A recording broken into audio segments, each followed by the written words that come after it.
Hello, this is Heidi Gillespie and my case study on consent. One of the big issues concerning consent is the lack of understanding for what it means.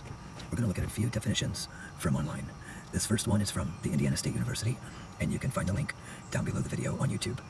Consent is an agreement or permission expressed through affirmative, voluntary words or actions that are mutually understandable to all parties involved to engage in a specific sexual act at a specific time.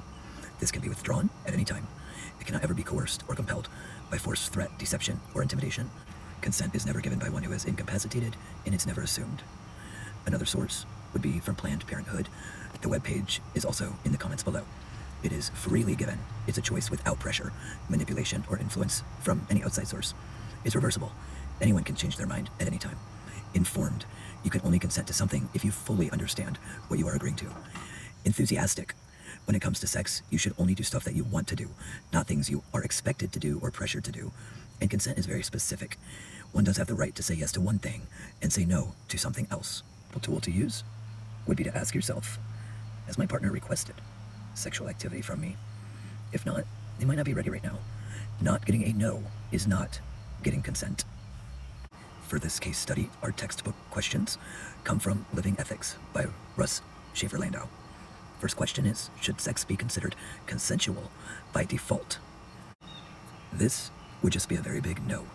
This should never be the case. To make sex consensual by default would place the burden of proof upon the victim instead of where it rightfully belongs, which is on the perpetrator. The text then asks, which slogan more accurately describes what makes sex consensual? No means no, or yes means yes. Keep in mind here that this came about after the government tried to help victims of rape and sexual assault by running a campaign stating no means no. However, this seemed to give a loophole to the rapist, claiming she did not say no, thus putting the blame on the victim. This is why, as we now speak of consent, we are always referring to affirmative consent. Affirmative consent is more than a yes. The point of yes means yes is to focus on the willing, positive request for mutual activity between the parties. It should not be one person's responsibility to convince the other party not to sexually assault them. Repeatedly asking someone to engage in a sexual act until they eventually say yes is not consent. It's coercion. This is a quote from healthline.com, and you can find the link in the YouTube description. Besides saying no, it is important to pay attention to someone's body language. Here's a source from the University of California at Riverside. Some negative body language. Silent, saying nothing. Turning their head or body away from you. Pushing you away. Lying still, not participating. Avoiding touch or not touching you. Read the article for a more in-depth look on noticing body language that says no. Moving on to question 3. Is a sex act rape if explicit affirmative consent was not given by all parties?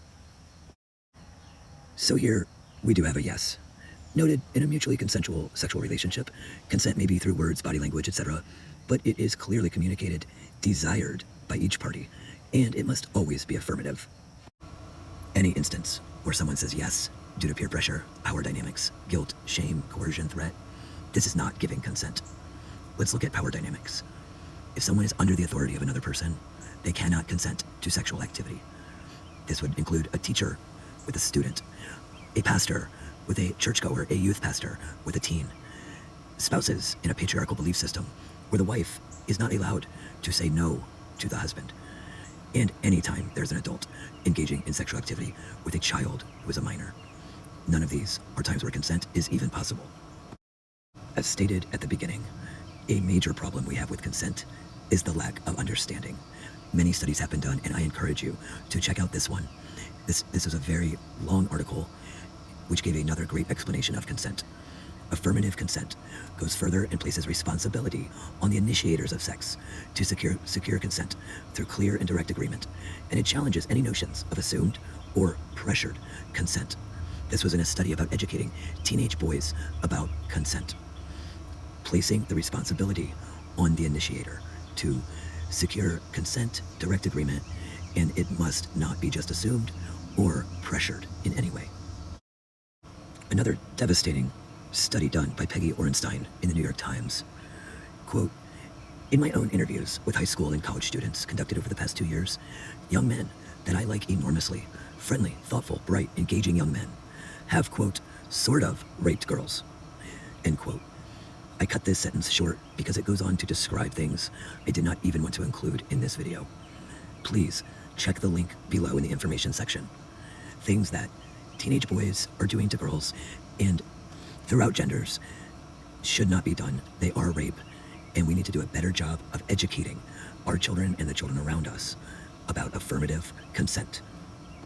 The final question asks, should our standards for what makes sex consensual be higher than our standards for what makes other activities consensual?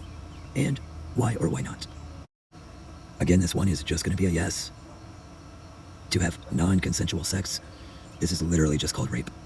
It is a much larger offense than any other activity we could use as a comparison. There's no way to level the ground between such a heinous crime against another person's body and being and a small offense. No amount of stealing a car or robbing a bank would be put on the level of sexually assaulting and raping a human being. I think an easy way to understand the importances of consent is to look at what lessons we can learn about sexual consent from looking at medical consent.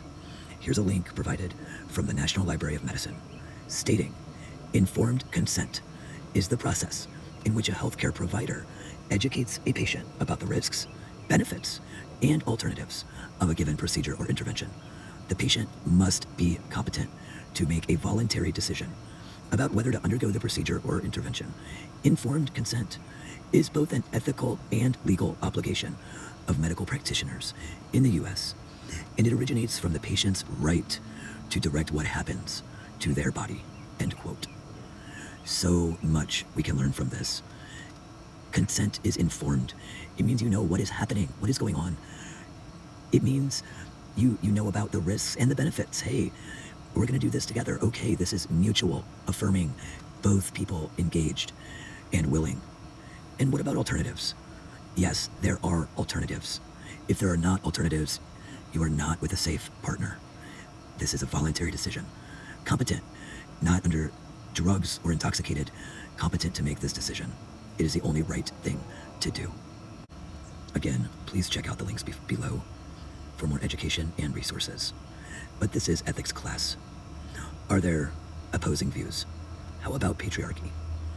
Up until feminist ethics became recognized, the subjugation of women was universally accepted. Even still, it took the United States until the 1990s to even begin outlawing the rape of a spouse. Still today, many vehemently oppose a woman's right of consent. Though the teachings of consequentialism, Kantianism, contractarianism would morally oppose rape, in reality, it's very unlikely that the sexual consent of a woman's right to say no would have even been considered an issue to many of these philosophers and those of these times. Though we may learn a lot about living a good life, about social contracts, about utilitarianism, the sad truth is women were in an entire place below men in these times and cultures. The patriarchy does not allow for sexual consent of women or anybody under the position, under a patriarchal authority figure. Are there any aligning views? Certainly virtue ethics would get us to a place where we would need to be.